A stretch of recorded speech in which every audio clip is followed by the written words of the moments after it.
Welcome to Elastic Men, the series where we look at historical figures who tried to stretch their limits but ultimately snapped back to reality. First up, Gilgamesh, King of Uruk, two-thirds god, and a man who took FOMO to a cosmic level. Gilgamesh. Now, Gilgamesh's love life wasn't exactly Tinder-friendly.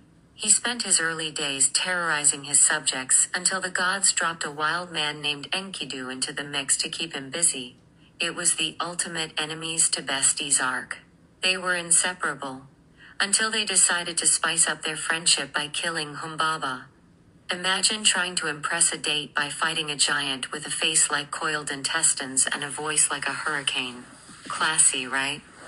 But when Enkidu died, Gilgamesh didn't just go through a breakup, he went through a total system failure. He ditched the crown, stopped showering, and went on a desperate quest for immortality. He even found the Sumerian version of a get-young-quick scheme, a magic plant. But in the ultimate cosmic oops, a snake stole it while Gilgamesh was napping. He learned the hard way that endless life is just a recipe for eternal boredom and bad memory. Napoleon Bonaparte. Neither empire nor enemy stops a man from grieving, Napoleon once remarked, proving that even the most formidable conqueror cannot outflank the heart. Yet in our age where achievement-driven masculinity is poked, prodded, and politicized like a rare museum specimen, we might do well to remember that history's great alpha males seldom waited for society's blessing.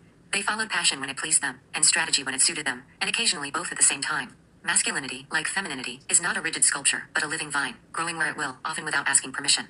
Napoleon adored Josephine with the kind of intensity that makes for excellent letters and terrible marriages. She charmed him, betrayed him, and ultimately lost him.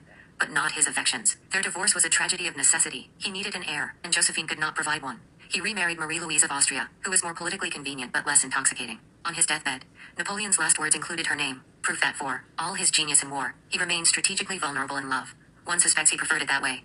Taizong Wu Zetian, the Emperor Taizong did not simply govern China. He cultivated intrigues as one cultivates orchids, quietly, deliberately, and with a patience most lovers lack. Into his palace came a 14-year-old concubine named Wu Mei, who possessed the two qualities most dangerous to an emperor's peace of mind, beauty and ambition. He made her his secretary, a position both administrative and dangerously intimate. They had no children, but when Taizong died, Wu Zetian, untroubled by convention, married his son. One might say she married the dynasty, and simply changed bedrooms. From concubine to empress regnant, she proved that in politics as, in love, the greatest romance is often the one you write yourself. Shah Jahan. Shah Jahan lived as though life itself were an ornament to be carved. He built empires in stone, and his greatest folly and triumph was a tomb that outshone every palace.